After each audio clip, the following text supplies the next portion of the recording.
Join me as I take on the challenge of staying Zen while dealing with toxic people using 11 powerful Buddhist tips.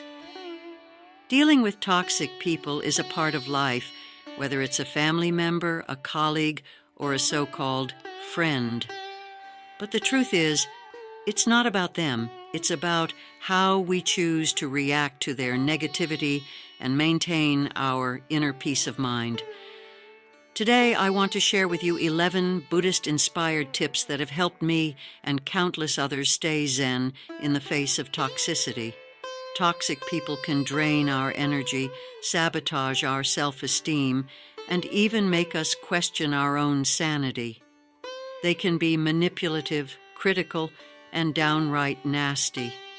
And if we're not careful, they can take a serious toll on our mental and emotional well-being.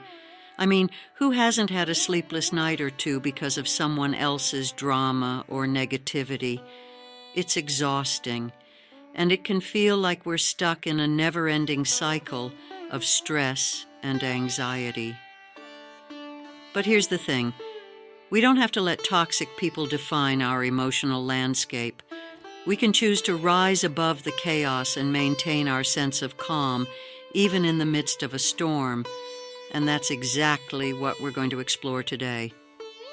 So, what makes someone toxic anyway? Well, some common traits include a lack of empathy, a tendency to manipulate or control, and a general disregard for others' feelings and needs. And let's not forget the masters of passive-aggressive behavior who can make us feel guilty or anxious with just one cleverly crafted sentence. So, how do we deal with these kinds of people? That's where our 11 Buddhist tips come in. From cultivating mindfulness and setting healthy boundaries to practicing self-compassion and letting go of ego, we're going to dive into each of these powerful strategies and explore how they can help us stay centered and grounded in the face of toxicity. The first 3 tips are all about setting ourselves up for success. Tip number 1 is to cultivate mindfulness, and that means being present in the moment without judgment. When we're mindful, we're less likely to get caught up in the drama and more likely to respond thoughtfully to challenging situations. Tip number 2 is to set healthy boundaries, because let's face it, toxic people often overstep and disrespect our personal space. And tip number 3 is to practice forgiveness, not for their sake, but for ours. Tips 4 through 6 are all about taking care of ourselves. Tip number 4 is to prioritize self-care, whether that means taking a relaxing bath, getting a good night's sleep, or simply taking a few deep breaths.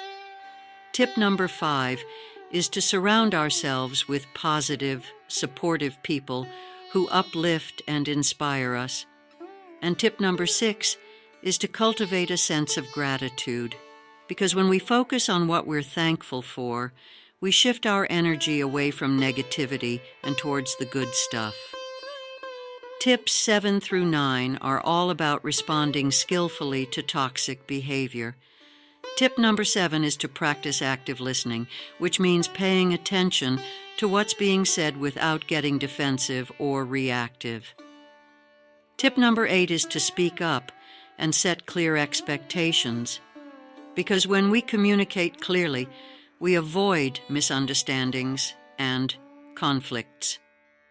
And tip number 9 is to avoid taking things personally, because let's face it, toxic people often say and do things that have more to do with them than with us. The final 2 tips are all about rising above the drama and cultivating a sense of inner peace. Tip number 10 is to practice non-judgment, which means letting go of our need to label people as good or bad and simply observing them as they are. And tip number 11 is to cultivate compassion, not just for others, but for ourselves. Because when we practice compassion, we remember that we're all human beings, deserving of love and kindness. Of all the tips, I think the most powerful one is the practice of self-compassion. When we're kind to ourselves, we're better equipped to handle the ups and downs of life, including the toxic people who come our way. And that's because self-compassion gives us a sense of inner stability and calm, even in the midst of chaos. It's like having a steady anchor that keeps us grounded, no matter what's happening around us. So, how can we apply this tip in our daily lives? Well, one way is to practice self-compassion meditation, where we focus on sending kindness and understanding to ourselves. We can also practice self-compassion by treating ourselves with the same kindness and care that we would offer to a good friend. And finally, we can practice self-compassion by acknowledging our own imperfections and limitations and being gentle with ourselves when we make mistakes. By practicing self-compassion, we can transform how we respond to toxic people and situations. We can move from a place of reactivity and anger to a place of calm and understanding. And that's because self-compassion gives us the courage to face our fears and the wisdom to respond skillfully to challenging situations.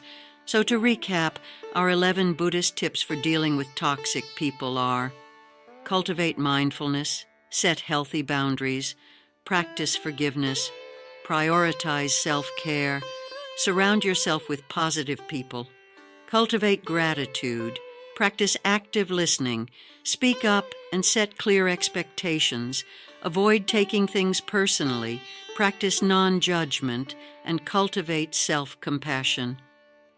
By incorporating these tips into our daily lives, we can stay centered and grounded even in the face of toxicity. Thanks for watching, guys. If you've had to deal with toxic people in your life, I'd love to hear about your experiences in the comments below. And if you're new here, consider subscribing for more content on mindfulness, self-care, and personal growth. Until next time, take care and stay Zen.